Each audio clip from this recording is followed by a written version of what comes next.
Hello students. आज की video में मैं आपको बताने वाला हूँ कॉची स्क्वायर्स इनइक्वालिटी के बारे में।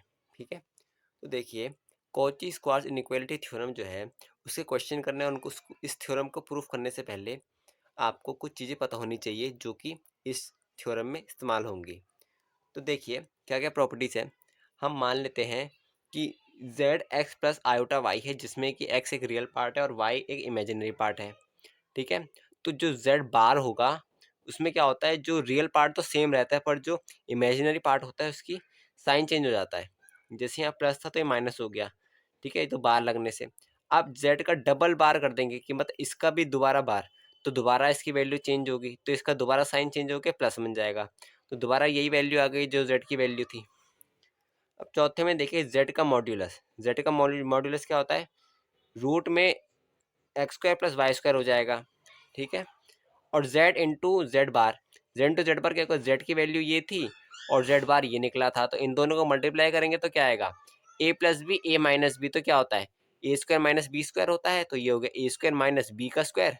आयोटा का स्क्वायर क्या होता है -1। आयोटा देखिए यहाँ पर लिख देता हूँ मैं, आयोटा स्क्वायर की वैल्यू होती है -1 हमेशा, ये याद रखना।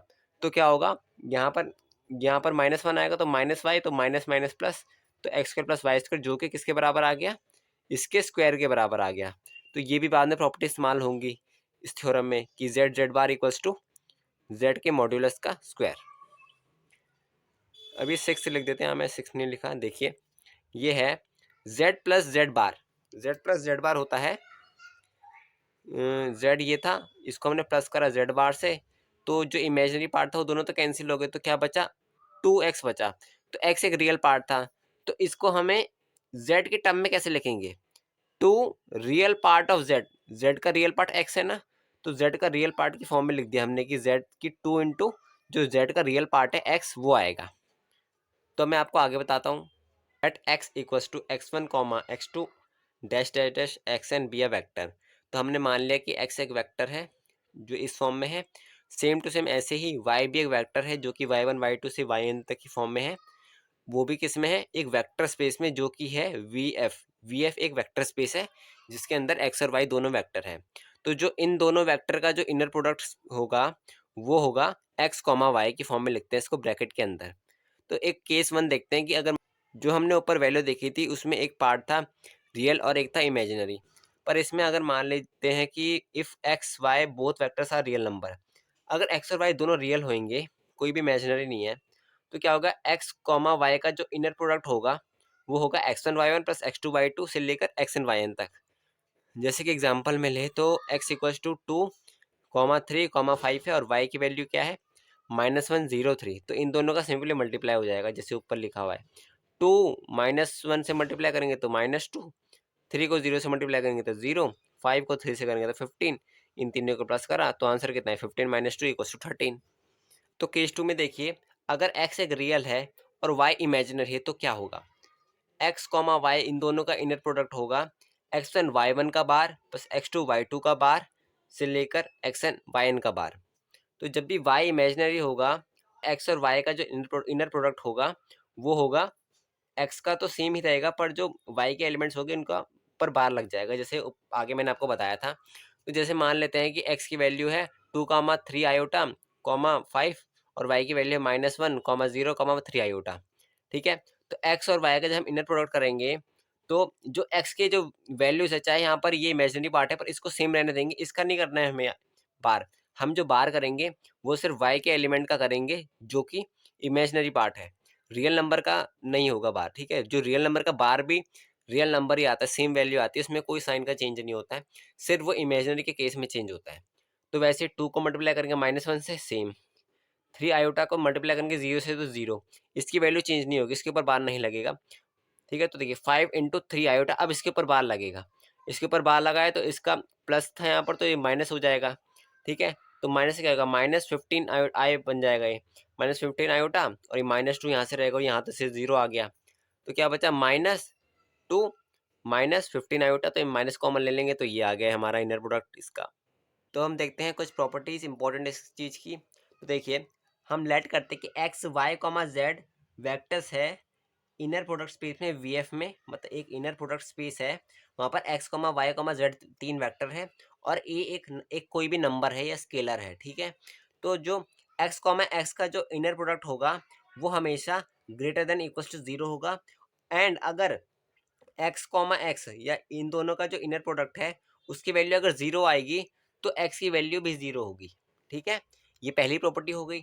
दूसरी प्रॉपर्टी कहती है कि अगर एक्स और वाई का अगर हम इनर प्रोडक्ट करेंगे तो अगर हम इनको इंटरचेंज करेंगे, मतलब वाई को आगे और एक्स को पीछे लिखेंगे, तो इन दोनों के ऊपर बार लग जाएगा, उल्टा हो जाएगा पर इनके ऊपर बार लग जाएगा। तो वैसे ही तीसरी प्रॉपर्टी कहती है कि X comma Y plus Z, जब यहाँ पर दो एलिमेंट होंगे एडिशन में या यहाँ पर सब्ट्रैक्शन में भी हो, तो क्या होगा, एक्स है ना, तो क्या होगा, एक्स कॉमा वाई के साथ पेयर बनाएगा, फिर यहाँ प्लस लगेगा, फिर एक्स कॉमा जेड के साथ पेयर बनाएगा। अगर यहाँ माइनस होता तो यहाँ भी बीच में माइनस आ जाता। ऐसे भी लिख सकते हो कि एक्स प्लस माइनस, तो यहाँ भी माइनस ही चेंज हो जाएगा। अगर ए एक्स कॉमा वाई है, ए कोई भी नंबर है या स्केलर है, तो क्या होगा, एक्स कॉमा वाई तो सेम रहेंगे पर ए यहाँ से बाहर आ जाएगा, ठीक है। तो ए बाहर आ गया, पर उसी केस में अगर जो ए है वो इस इमेजनरी वाले पार्ट में चले जाता है, मतलब पीछे चले जाता है, तो ए बाहर तो आएगा पर उसके ऊपर बार लग जाएगा, ठीक है। तो हम जाते हैं अगले कॉन्सेप्ट पे। कॉन्सेप्ट ऑफ नॉर्म मतलब क्या होता है, देखिए नॉर्म पहले मैं बता दूं क्या होता है। नॉर्म होता है जैसे कि एक्स के यहाँ पर जो ये दो मैग्नीट्यूड जैसे जो बार लग रखे हैं ये दोनों तरफ, इसको नॉर्म कहते हैं। तो मान लेते हैं कि एक्स कोई भी एक वेक्टर है, इनर प्रोडक्ट स्पेस में वी एफ एक इनर प्रोडक्ट स्पेस है, उसमें एक एक्स कोई भी वेक्टर है। तो देखिए जो एक्स का जो नॉर्म होगा वो किसके इक्वल होगा, रूट में एक्स कॉमा एक्स के इक्वल होगा। अगर हम दोनों तरफ इसके स्क्वायर कर दें तो इसका स्क्वायर हो जाएगा और ये ऐसे लिख देंगे। ये बहुत इंपॉर्टेंट है और जो अभी हम थ्योरम देखेंगे कॉची स्क्वायर्स इनइक्वालिटी थ्योरम, उसमें ये बहुत इंपॉर्टेंट है और इसका भी यूज़ होगा। तो देखिए हम करने वाले हैं स्टार्ट कॉची स्क्वायर्स यहाँ से। देखिए in an inner product space V F for any two vector proof that alpha comma beta magnitude less than equals to norm of alpha into norm of beta. ये हमें proof करना होता है Cauchy squares inequality में। अब हम इसका देखते हैं प्रूफ में। देखिए पहले हम लेट करेंगे कि अल्फा ज़ीरो है, हम यहाँ बीटा भी लेट कर सकते हैं पर दोनों का जो आंसर आएगा वो सेम ही आएगा। तो हम इसमें अल्फा को ही लेट कर रहे हैं, तो आप भी इसी को लेट करना, ये बहुत ईजी रहेगा, ठीक है। तो देखिए अगर अल्फा ज़ीरो होगा तो अल्फा का नॉर्म भी ज़ीरो के इक्वल होगा, और अगर हम दोनों तरफ बीटा का नॉर्म मल्टीप्लाई कर दे तो भी यहाँ का तो ज़ीरो बन जाएगा और यहाँ तो बीटा मल्टीप्लाई हो जाएगा बीटा का नॉर्म। तो देखिए जो, और हमें ये भी पता है कि जो अल्फा कॉमा बीटा का जो इनर प्रोडक्ट होता है वो इसके इक्वल होगा जीरो कॉमा बीटा के, क्योंकि हमने अल्फा का तो जीरो ले लिया है, तो यहाँ जीरो पुट करेंगे तो जीरो कॉमा बीटा हो जाएगा। अब हम यहाँ से जीरो हमने बाहर ले लिया क्योंकि जीरो एक नंबर है और यहाँ पर एक, क्योंकि आपको पता है कि ये दोनों वेक्टर है, तो देखिए ये दोनों वेक्टर हैं, तो इसमें से ये हम मान सकते हैं कि ये एक स्केलर है और ये वेक्टर हमने ले लिया क्योंकि ये दोनों जीरो जीरो का जीरो ही रहेगा, तो ये वेक्टर हमने अंदर ले लिया और इसको हम बाहर ले जाएंगे, ठीक है। उस कॉन्सेप्ट तो जिसमें मैंने आपको बताया था कि जब भी आता है ए एक्स कॉमा वाई तो इसका होता है ए एक्स कॉमा वाई, ठीक है। तो अब क्या होगा, ये बाहर जीरो आ गया तो जीरो को अगर हम इससे मल्टीप्लाई करेंगे तो आंसर जीरो आएगा। अब क्या आया कि ये इक्वल है इसके, अब दोनों तरफ अगर हम मॉड्यूलस ले लेंगे, मतलब ये लगा देंगे जो दो लगाते हैं हम, तो इसका तो जीरो ही रहेगा और ये ऐसे बन जाएगा। तो वन और टू से हमें क्या मिलता है, इसकी वैल्यू भी, ये भी जीरो के इक्वल है, ये भी जीरो के इक्वल है, तो इन दोनों से मिलेगा कि ये इसकी इक्वल है। इक्वल तो हमने प्रूफ कर दिया, अब हमें लेस देन प्रूफ करना है, तो अब हम देखेंगे आगे। तो अब हम लेट करेंगे कि अल्फ़ा ज़ीरो के इक्वल नहीं है, तो क्या होगा, अल्फ़ा कॉमा अल्फ़ा हमें पता है कि ये एक प्रॉपर्टी है कि ये greater than equal to zero होगा, और हमने नॉर्म के कॉन्सेप्ट में भी देखा था कि इसकी वैल्यू इसकी इक्वल होती है, तो ये greater than equal to zero हुआ। अब हम एक वेक्टर कंसिडर करेंगे डब्लू, जो कि होगा बीटा माइनस लैम्डा अल्फ़ा, जहाँ पर बीटा और अल्फ़ा दोनों वेक्टर है और जो लैम्डा है वो एक स्केलर क्वांटिटी है, ठीक है, जिसमें लैम्डा की वैल्यू है beta comma alpha upon lambda के नॉर्म का स्क्वायर, ठीक है। तो देखिए जैसे कि हमने ये करा था कि alpha comma alpha greater than equal to zero होगा हमेशा, वैसे डब्ल्यू कॉमा डब्ल्यू भी हमेशा जीरो के जीरो से ग्रेटर देन इक्वल टू होगा, क्योंकि ये भी एक वेक्टर है, ठीक है। तो डब्ल्यू की वैल्यू डाल देंगे। डब्ल्यू की वैल्यू क्या होती है, बीटा माइनस लैम्डा अल्फा, ये यहाँ डाला हमने ग्रेटर देन इक्वल्स टू। अब देखिए इसमें क्या करना है, beta comma beta plus plus इसको इससे करा, फिर प्लस इसको इससे करेंगे, beta comma minus lambda alpha plus इसको इससे करेंगे, फिर प्लस इसको इससे करेंगे। तो जब हम प्लस इसको इससे करेंगे तो ये आएगा, और प्लस इसको इससे करेंगे तो ये आएगा। ये ग्रेटर देन इक्वल्स टू 0 हुआ। अब देखिए इसका तो सेम हो जाएगा, बीटा कॉमा बीटा लिख दिया हमने। उसके बाद जो माइनस लैम्डा होगा ये बाहर आएगा और लैम्डा के ऊपर बार लग जाएगा। ये भी प्रॉपर्टी मैंने आपको बताई थी कि एक्स कॉमा ए वाई में क्या होता है, एक आगे आके मतलब बाहर आ जाता है, इसके ऊपर बार लग जाता है और ये दोनों सेम रहते हैं, जैसे एक्स कॉमा वाई। तो वैसे इसमें होगा बीटा कॉमा अल्फा, यहाँ पर हो गया और माइनस बाहर आ गया और लैम्डा के ऊपर बार लग गया। इसमें तो ये आगे है तो इसका तो मतलब ये बाहर आ जाएगा, इसके ऊपर कोई बार नहीं लगेगा, ठीक है। और इसमें क्या होगा, ये जब बाहर आएगा तो ये तो सेम रहेगा, मतलब ये जब बाहर आया तो ये रहा माइनस लैम्डा, ठीक है। तो क्या बचा, alpha comma minus lambda alpha. और जब माइनस लैम्डा बाहर आया तो इसके ऊपर तो बार लगेगा, तो इसके ऊपर बार लगा तो ये इसके ऊपर बार लग गया, माइनस बाहर आया तो ये प्लस बन गया। तो यहाँ पर आ गया प्लस लैम्डा लैम्डा का बार और alpha comma alpha greater than equal to 0। अब इसकी वैल्यू इसकी इक्वल होगी, ठीक है। और यहाँ पर हमने सेम इसको ऐसे कॉपी करा, इसको भी हमने सेम ऐसे लिख दिया ऊपर की तरह। और इसमें क्या हुआ, लैम्डा लैम्डा के ऊपर हमने बार ये सेम ऐसे रहने दिया और इसकी वैल्यू हमने ये लिख दी, ग्रेटर देन इक्वल टू 0। अब इसका तो हमने सेम लिख दिया, इसको भी हमने सेम लिख दिया, इसको भी हमने सेम लिख दिया, ये भी हमने ऐसे सेम लिख दिया और ये ग्रेटर देन इक्वल टू 0। तो देखिए अब हम इसमें लैम्डा की वैल्यू डाल देते हैं। जैसे लैम्डा की वैल्यू हम इसमें डालेंगे, बीटा कॉमा अल्फा जो ये वैल्यू है, इसकी वैल्यू डालने के बाद देखिए क्या होता है। ये तो यहाँ पर ऐसे रहा, इसकी तो हम चल आगे से देखते हैं। ये तो सेम रहा, यहाँ माइनस सेम रहा, लैम्डा का बार तो इसमें रियल नंबर, ये तो रियल नंबर है तो इसका बार तो कुछ होगा नहीं, तो इसका बार होगा क्योंकि यही इनर प्रोडक्ट में है। तो इसके ऊपर बार लग गया और ये तो सेम लिखा हुआ है, ठीक है। और ये तो है ही लैम्डा का पार्ट, इसमें माइनस लैम्डा की वैल्यू हमने यहाँ लिखी। और जो ये है इसको हम इस फॉर्म में लिख सकते हैं, मैंने प्रॉपर्टी बताई थी आपको आगे, ठीक है। प्लस में जो ये लैम्डा है, लैम्डा की वैल्यू लिखी हमने, उसके बाद लैम्डा के बार की वैल्यू लिखी और इसका स्क्वायर हमने सेम रहने दिया। तो इससे तो ये कट गया, तो ग्रेटर देन इक्वल टू 0। तो ये माइनस में है beta comma alpha, beta comma alpha का बार, ये नीचे आ गया है अल्फा का नॉर्म का स्क्वायर। और ये दोनों सेम है पर ये प्लस और माइनस में तो ये दोनों आपस में कैंसिल हो जाएंगे, तो सिर्फ ये दोनों की वैल्यू बचेगी और ये बचेगा ग्रेटर देन इक्वल टू 0। अब देखिए ये बचा था हमारा, पीछे हमने देखा था, तो ये ग्रेटर देन इक्वल टू 0। अब क्या होगा, हमने क्या करा, देखिए जो ये अल्फा कॉमा बीटा इसके इक्वल होता है, ठीक है। तो हमने क्या करा, और ये भी इसके इक्वल होगा, हमने कन्वर्ट कर दिया इस फॉर्म में और इसको हमने कन्वर्ट कर दिया इस फॉर्म में, ठीक है, क्योंकि हम कर सकते हैं, ये प्रॉपर्टी है। तो अब क्या होगा, अब नेक्स्ट स्टेप में हमने क्या करा, इसको यहाँ मल्टीप्लाई करा तो ये नीचे आया, तो इसको हमने इससे मल्टीप्लाई करा तो ये तो 0 बन गया और ये यहाँ मल्टीप्लाई हो गया, ये आया। अब इसको हमने क्या करा, इसको हम इधर ले गए तो ये बना। अब हमने दोनों तरफ स्क्वायर रूट लिया तो क्या होगा, इसका ये स्क्वायर कट जाएगा, इसका इन दोनों के स्क्वायर कट जाएंगे, तो ये बच जाएगा हमारे पास। तो आगे हमें हमारे इक्वल्स टू आ गया था जब हमने अल्फा को 0 लिया था, और यहाँ पर अल्फा को हमने जब 0 नहीं लिया तब ये आ गया है। तो इससे हमारा प्रूफ हो गया है, तो ये प्रूफ हो गई है हमारा थ्योरम।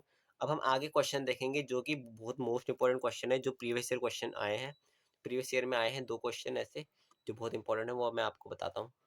जहाँ पर let V be a inner product space and X comma Y belong to V, prove that X plus Y norm का square plus X minus Y norm का square equals to norm X का square plus norm Y का square. तो देखिए हमें ये proof करना है जहाँ पर कि एक्स कॉमा वाई वी में बिलोंग करते हैं और वी एक इनर प्रोडक्ट स्पेस है। तो देखिए इसकी वैल्यू हम क्या लिख सकते हैं, ऐसे लिख सकते हैं X comma X plus Y comma X plus Y, क्योंकि जैसे कि हमें पता है कि नॉर्म ऑफ एक्स क्या होता है, का स्क्वायर होता है एक्स कॉमा एक्स। वैसे ही इसका ये लिख सकते हैं हम, एक्स कॉमा एक्स यहाँ से बन जाएगा, ये X comma Y, Y comma X और वाई कॉमा वाई, ये ऐसे बन गया। अब देखिए इसकी वैल्यू ये लिखते हैं, इसको हम सेम रहने देंगे, इसको हम इस फॉर्म में लिख सकते हैं, ठीक है। इसको हमने सेम रहने दिया, अब ये आ गई है इसकी वैल्यू। अब वैसे एक्स माइनस का वैल्यू निकालेंगे तो एक्स माइनस वाई कॉमा में एक्स कॉमा एक्स बनेगा, ये बनेगा एक्स कॉमा वाई तो माइनस बाहर आ जाएगा, ये बनेगा वाई कॉमा एक्स, यहाँ से माइनस बाहर आ जाएगा और वाई कॉमा वाई, माइनस यहाँ से भी बाहर आएगा, यहाँ से बाहर आएगा, तो माइनस माइनस प्लस बन जाएगा। इसकी भी ये वैल्यू होती है, इसका ये हो गया, इसको हमने कन्वर्ट करके ऐसे लिख दिया और ये ऐसे हो गया। तो देखिए अब हम लिखेंगे एल एच एस ये था हमारे पास, तो हमने क्या करा, इसकी वैल्यू डाली यहाँ पर, इसकी वैल्यू डाली यहाँ पर, ठीक है। तो इसको इससे कट गया, ये इससे कट गया, तो ये दोनों, ये और ये बचे और ये बचे, तो ये क्या बचा, टू नॉर्म ऑफ एक्स का square plus two norm of Y का स्क्वायर। अब देखिए क्या हुआ कि टू हमने कॉमन लिया तो ये आ गया आरएचएस हमारा, हैंस प्रूव्ड। अब हम देखेंगे अगला क्वेश्चन। तो नेक्स्ट क्वेश्चन कहता है, prove that u comma V equals to norm of u norm of v का मल्टीप्लाई, ठीक है, मल्टीप्लाई में है, if and only if u v are linear dependent. तो इसमें लिखा है कि हमें ये प्रूफ करना है जब u और v लीनियरली डिपेंडेंट हो गए, ठीक है। तो देखिए डिपेंडेंट प्रूफ करने के लिए क्या होता है कि यही कंडीशन, जो सेम कंडीशन है, यही लीनियरली इंडिपेंडेंट डिपेंडेंट की कंडीशन है। तो हमें पता है कि ये दोनों लीनियरली डिपेंडेंट है, तो इसको हम ऐसे लिख सकते हैं। अब दोनों तरफ अगर हमने स्क्वायर करा, स्क्वायरिंग बोथ साइड करा, तो यहाँ स्क्वायर आएगा, यहाँ भी स्क्वायर, यहाँ भी स्क्वायर आ जाएगा। और इसको हम, अब हम क्या कर रहे हैं, यहाँ से कॉची के जो हमने स्टेप्स लिखे थे ना, उनको हम रिवर्स कर रहे हैं। तो क्या था, हमने क्या करा था उसमें, इसको हमने इसमें लिखा था, क्योंकि हमें पता है कि Z Z bar equals to Z का स्क्वायर ये होता है, ठीक है, हमें पता है ये प्रॉपर्टी। तो इसके हिसाब से यहाँ पर क्या होगा, इसको हम इस फॉर्म में लिख सकते हैं, ठीक है। और इन दोनों को हमने सेम लिखा। अब क्या हुआ, हमने दोनों तरफ u के नॉर्म के स्क्वायर से हमने डिवाइड करा, तो क्या होगा यहाँ पर, इसको ये ऐसे हो जाएगा और यहाँ से u हट जाएगा, तो ये सिर्फ v बचेगा। अब देखिए हमने इसको यहाँ ले गए तो ये माइनस हो गया, ये जीरो के इक्वल। अब क्या करा हमने, अब उसके बाद ये तो हमने ऐसे ही सेम लिखा था, बस हमने क्या करा, इसको हमने कन्वर्ट कर दिया। तो ये क्या हुआ, v कॉमा यू का बार हो गया और ये हो गया v कॉमा यू, ठीक है। तो ऐसे हमने लिखा है इसको। देखिए उसके बाद देखिए हमने नीचे लिखा हुआ है कि by reversing Cauchy squares inequality, तो क्या होगा, उसमें हमने W comma W equal zero लिया था, वहाँ पर इसकी वैल्यू क्या थी, यहाँ पर हमने उस समय यहाँ पर लिया था बीटा माइनस लैम्डा अल्फा, पर हमने यहाँ पर वी और यू लिया है, ठीक है। तो वी माइनस लैम्डा यू और V minus lambda U equal zero, जहाँ पर लैम्डा की वैल्यू ये थी, ठीक है। तो देखिए हमें ये भी पता है कि जब डब्ल्यू कॉमा डब्ल्यू जीरो होता है तो डब्ल्यू भी जीरो के इक्वल होगा, ये भी एक प्रॉपर्टी थी। तो डब्ल्यू जीरो के इक्वल होगा, ठीक है। तो ये डब्ल्यू है तो ये होगा जीरो के इक्वल, तो वी की वैल्यू आ जाएगी यहाँ पर लैम्डा यू। अब देखिए अब हम इसको पुट कर देंगे उस प्रूफ वाली कंडीशन में, ठीक है। तो प्रूफ वाली में क्या डाला हमने, हमने पहले इसकी वैल्यू निकालेंगे। तो वी की वैल्यू हमें पता है कि लैम्डा यू है, ठीक है। तो वी की वैल्यू लैम्डा यू डाली। अब हमें पता है कि लैम्डा जब बाहर आएगा तो लैम्डा बार हो जाएगा, लैम्डा बार हो गया, यू कमा यू, इसकी इसको हम ऐसे लिख सकते हैं। तो ये बन गई इक्वेशन 1। तो आरएचएस में जो ये वैल्यू थी, इसमें क्या होगा, वी की जगह हमने लैम्डा यू डाला, जो लैम्डा है ये बाहर आके यहाँ लैम्डा बार बन जाएगा, ठीक है। ये भी और लैम्डा बार बन जाते हैं, बाहर आएगा और यू से ये इसका स्क्वायर बन जाएगा। तो 1 और 2 से हमें क्या मिला, ये दोनों दोनों इक्वल है।